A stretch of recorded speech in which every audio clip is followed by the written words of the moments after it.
د ابازۍ نوم چې تاسو کله مورئ نو دوه څیزونه به ستاسو ذهن ته راځي چې یو د ابازو ګوړه او دویم د ابازو ام. معتبر خان دا راته ووایه چې د ام کاروبار د څومره وخت نه کوې یا د ابازو ځمکه کم قسمه ام پیدا کوي؟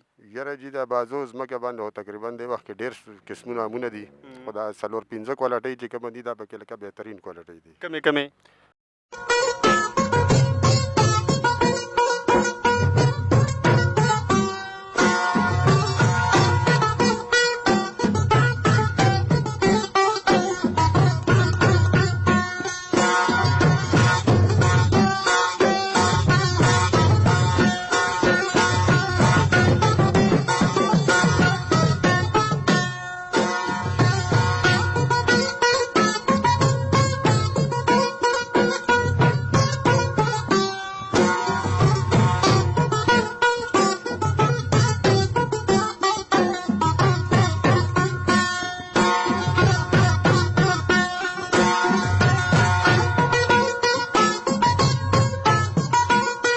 قدرمنو کتونکو سنګرخان ما او دا وخت د اشنغر په سیمه باندې د چارسدې ضلع ده او د تنګي تحصیل دی او مشهور ابازۍ ده. نو چونکې د امونو موسم شروع شوی دی او راغلی یم په ابازو کې د امونو په یو باغ کې ولاړ یم معلومات به کوو چې د ابازو ام مشهور ولې دی، دلته کې کم ام پیدا کیږي، د هغې کم قسمونه دي او بیا تاسو چې د تنګي له سایډ نه راځئ او د پول نه راوړئ نو هر ځای کې ګاډۍ لګېدلې ده او هر سړی هم تاسو ته دا وایي چې یاره دا د ابازو ام دی. نو معلومات به کوو چې په حقیقت کې دغه د ابازو ام دی که نه دغه ځای کې په لوکل په منډۍ کې اخلي او بیا یې د ابازو د ام په ریټ باندې خرڅوي ځکه چې کوم خلک د پېښور نه راځي د بهر نه راځي نو هغوی ته خو پته ني هغوی هم دغه امونه اخلي. دغه حقیقت به هم ستاسو مخې ته راوړو. ما سره د ملګری ولاړ دی دلته کې د ام باغ دی د ده نه معلومات کوو. وروره السلام علیکم. وعلیکم السلام. څنګه لی څه نوم دی دی؟ جی زما معتبر خان. یاره جي تقریبا زه خو ټوټل فروټو کاروبار تقریبا 22 سال به کېږي. 22 سال نه کې ټیک ته بلا عمر دې تېر کړی تا ته به د ام دغه خبره چې رګ رګ به یې درته پته وي. د ټولو نه اول خو راته دا ووایه چې د پاکستان کومې هغه علاقې دي چې هغه په ام په لحاظ سره مشهورتیا لري؟ پاکستان کې چې کوم اول نمبر سند راځي، دویم نمبر پنجاب دی خو پنجاب کې بیا د ملتان چونسه چې کومه دغه مشهوره ده. صحیح ده. ها جي. ابازو کې بیا د ابازو ځمکه کم قسمه ام پیدا کوي؟ یاره جي د ابازو ځمکه باندې تقریبا د وخت کې ډېر قسمونه امونه دي خو دا 4-5 کوالټۍ چې کومه دي دا پکې لکه بهترین کوالټۍ دي. کمې انورټول شو، چونسه شوله، سپینه دوسیره شوله، سندړې شو او لنګړه ده. ساده سوال درنه دا کومه که یو سړی د تنګي په بازار کې د ابازو ام اخلي هغه به په کم ریټ باندې اخلي او که یو سړی په باغ کې اخلي هغه به په کم ریټ باندې اخلي؟ یاره جي تقریبا د دې نیم په نیمه پر اخلي. نیم په نیمه؟ او جي. دا نیم په نیمه ارزان وي؟ نه جي دا نیم په نیمه ګران وي. د هغې څه وجه ده؟ د هغې وجه دا ده چې هغه د دنیا چیک کړي هم دي او تاسو هم چیک کولی شئ. لکه دې یو ټیسټ بدل دی خو لکه میټاس ډېر زیات دی. ټیک ده. ښه دا راته ووایه چې اوس چې کوم موجوده کم ام دی تا سره نو د هغې تاسو کیلو موجوده څه ریټ کې ورکوئ؟ ځکه چې زه خلک وینم راځي پیټۍ هم وړي کیلوګانو لحاظ سره هم وړي ریټ څه دی؟ یاره جي موږ سره خو دې وخت کې موږ باغ کې ولاړ یو موږ سره خو د 219 تر 3000 پورې پیټۍ شته ده. ښه د 3000 والا کومه یوه ده؟ دا نورې ټول لکه د ټاپ کوالټي چې کوم ایکسپورټ کوالټي په 3000 ده. د هغې نه وروسته چې کوم منډۍ ته لکه په 200 باندې کم یو دی؟ 200 باندې خو لکه دا لاش موږ ورته وایو لاش هغه ایکسپایر باندې کمزور. چونسه څه ریټ کې ده؟ چونسه خو لا اوس دې وخت کې شروع نه دی او څو ورځې پکې شته. لنګړه هم چې ښه کوالټیانې هغه ښه ریټونه کېږي. بل دا سوال کوم چې دا ریټ بدلیږي را بدلیږي که نه بس تاسو چې کوم ریټ دی همدا به چلوئ تر اخره پورې؟ نه جي دې کې ډېر پرخ راځي. اخره پورې بیا راځي؟ کافي پرخ راځي. نن چې کومه پیټۍ په زر ده نو هغه زموږ د ام چې کومه دی دا لږ اینډ ته راځي نو ټول علاقې ختم شي او زموږ ام شروع شي. بل سوال درنه دا کوم چې ته خو په خپل باندې ام کاروبار کې دا تاسو په پاکستان کې د ابازو ام چرته کې رسي او د پاکستان نه بهر تاسو خپل باندې ایکسپورټ کوم ځای پورې کوئ؟ یاره موږ خو ایکسپورټ نه کوو لکه ستاسو غونډه کې ملګري راځي ایکسپورټران راځي موږ هغوی له ورکوو او هغوی چې کومه دی مختلف ممالک ته چرته کم ځای پورې ځي ستا په معلوماتو مطابق؟ امریکې ته ځي تقریبا سعودي عرب ته ځي ډېر ملکونو ته ځي یاره تقریبا. ټیک ده. اخري سوال ستانه دا کوم چې په د ټاټونو نه راواوړې د تنګي نه ځای په ځای ګاډو والا لګېدلي دي دا بازو د ام په نوم باندې ام خرڅوي. دا په حقیقت کې د بازو ام دی که نه؟ او چې دې کې د بازو امونه شته، شته پکې. دې کې شته، خو هغه داسې امونه چې لکه موږ دلته کې کم چاڼ مال وباسو هغه موږ دلته لېږو، کم چې ښه مالونه یا باغ کې خرڅېږي او بهر ځي. ټیک ده، لکه کوالټۍ خبرې هغې د کې. کوالټي خبرې صحیح ده.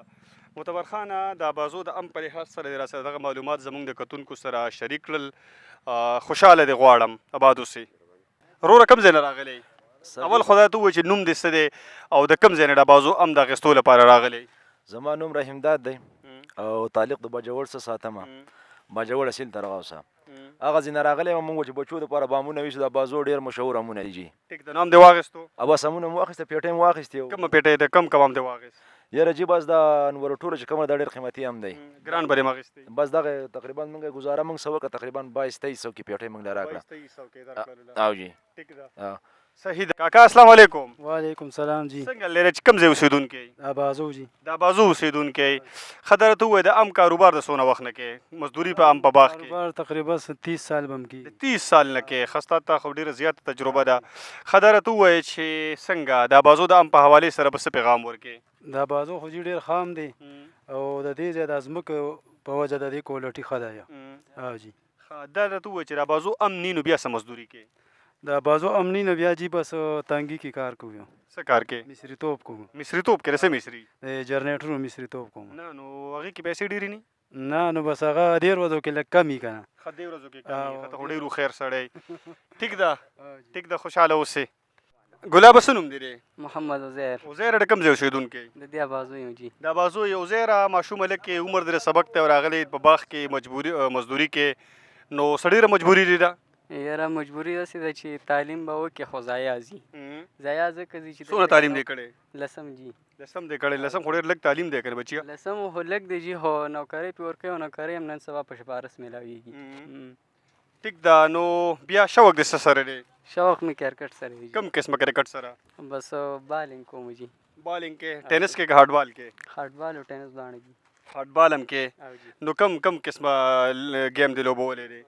یاره بس خپل کلي کې ګیمونه کوو، بار خو چې ته نه وتي اوس هم نه کېږي. نو څه وی کرکټ ته څه مقصد دپاره کې؟ انټرنیشنل کرکټ ته وتل غواړې که ناست ټایم پاس کې؟ یاره وتل غواړو خو وتلی نه شو. وتل چې غواړې نو دا بازو نه به وځې او دا بازو هله به کرکټ ته وځې. او جی او دا بازو نه موږ نه شو وتلی. دا بازو نه چې نه شي وتی نو ستا خو بیا د خپل دغه سره ډریم سره د خپل خواب سره ګپ لګې. د بازو د ام لپاره باغ ته میلمانه راغلل چونکې مونږ موجود یو، نو دوی نه تپوسونه کوو چې چېرته نه راغلي دي. السلام علیکم. وعلیکم السلام ورحمت څنګه لې وروره څه نوم دی دی چېرته نه راغلی؟ زما خو مولانا اکرام الله حقانی نوم دی، د چارسدې دغه اخر باونډرۍ نه نوښار ته نږدې د خیش که نه راغلی؟ او جی او خیشکو نه رالو جي. دلته رالو د امونو دپاره ملګري دي، درسونه مو زمونږه خو هغه لږ وروسته شروع کېدل او خوب مو ورته قضا کړو، جمعې ورځ وه خو د امونو د امین رحمانې ګرانه وه نو رالو. السلام علیکم جی. وعلیکم السلام ورحمت څنګه الله. څه نوم هم دی؟ جی زما محمد علمگیر نوم دی او موږ هم چونکې دې سره رالو ډېر زرداد نه